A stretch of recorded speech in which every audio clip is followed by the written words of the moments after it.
As pastagens vão perdendo a qualidade e aumenta o número de animais abatidos. Já no mercado de reposição, as atenções se voltam para as entradas da boiada no coxo. A compra de bovinos é o maior custo dentro de um sistema de produção. Por isso, acertar na compra pode garantir mais espaço para a operação. No início do ano, até aqui, na média de todos os estados pesquisados pela Scott Consultoria, as cotações para o boi magro, anelorado, subiram 0,1%, ou seja, praticamente estabilidade. A relação de troca também teve pouca variação. Tomando como base São Paulo, na comparação das médias mensais de janeiro e maio, a relação de troca entre a arroba do boi gordo e o preço do boi magro teve queda de 0,2%. Atualmente são necessárias 13,4 arrobas de boi gordo para a compra de um boi magro anelorado de 12 arrobas. Segundo a Scott Consultoria, diante desses dados, é possível observar que, apesar da janela do primeiro giro de confinamento estar batendo a porta, não houve reação para os preços do boi magro. Notícia boa para o recriador e também para o invernista.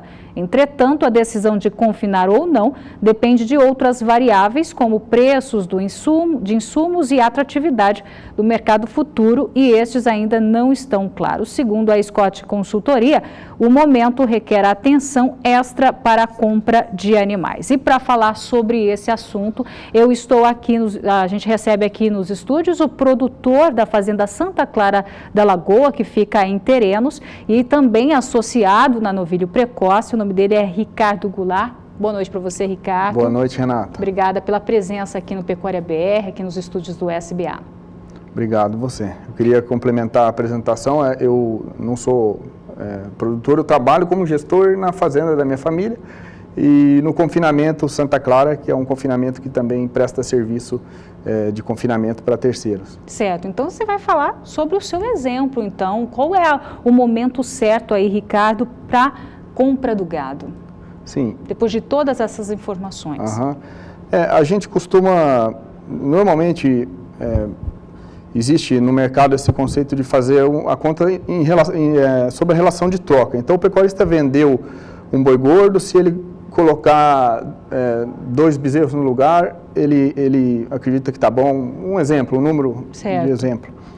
E a gente costuma trabalhar com um planejamento de custo. A gente tem um histórico de custo mensal no pasto e no confinamento, e logicamente que esses preços de insumos mudam, então agora a gente tem uma previsão de custo e a gente consegue então fazer a conta de quanto que a gente pode pagar no animal para ter o lucro que a gente quer ter. E assim, se pode comprar o animal nessa época ou se vai deixar para outra época. A gente faz uma projeção para saber o quanto que consegue pagar. Muita gente compartilha dessa ideia e faz também dessa maneira. É assim que a gente decide. E essa conta, ela não é feita uma vez e serve para o ano inteiro. Ela é feita mensalmente, semanalmente, diariamente, ou cada negócio é um negócio novo e a conta tem que ser feita novamente, né?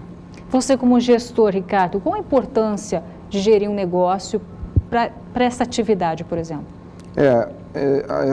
O gestor ele tem que fazer um pouco de tudo, né? E ter essa ideia de planejamento.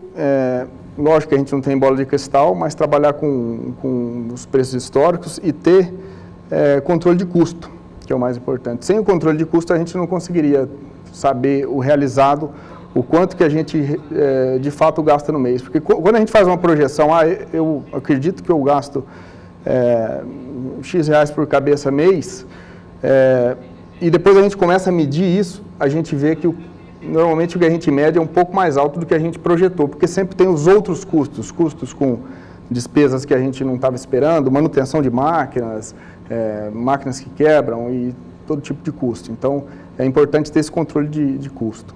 E a gente falou agora sobre o mercado de reposição, vem aí a relação, a gente mostrou também a relação de troca. Como que você está sentindo o mercado em relação a isso?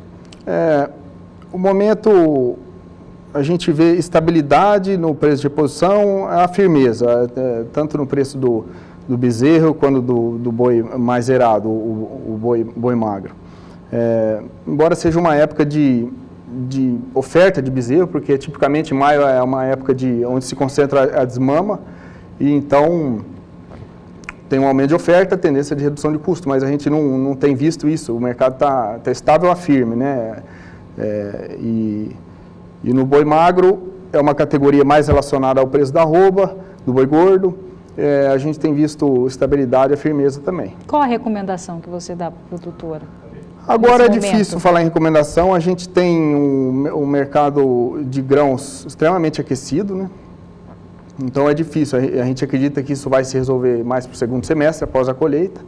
Então é fazer o dever de casa bem feito, fazer a sua produção de silagem bem feita.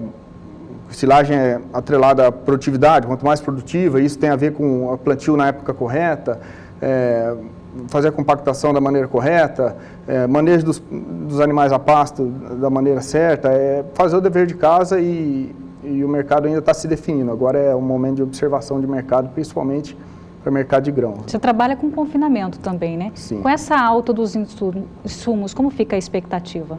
A expectativa de confinamento quando a gente fala em confinamento, eu vou falar de maneira geral, tanto para confinamento quanto para semi-confinamento, aquela pessoa que suplementa a pasto ou com grão inteiro a pasto,